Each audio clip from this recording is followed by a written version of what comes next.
Hey everyone, today I'm going to show you how to deactivate your Windows 11 product key. Without any further ado, let's get started. First, make sure your Windows 11 computer is powered on and fully loaded. You'll want to wait until everything has completely booted up and you can see your desktop clearly. This ensures that all system processes are running smoothly before you make any changes to your activation settings.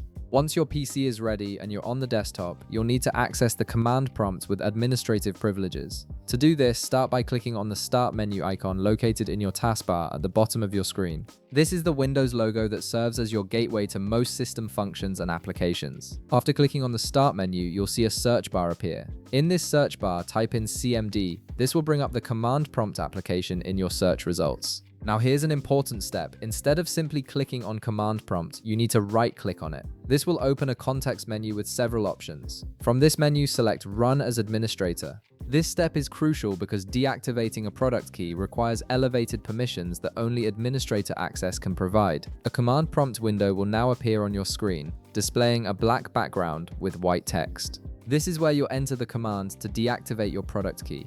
In the command prompt window, carefully type slmgr/upk and then press enter on your keyboard. If you need to copy this command accurately, feel free to pause the video here to make sure you get it exactly right. The command must be entered precisely for it to work properly.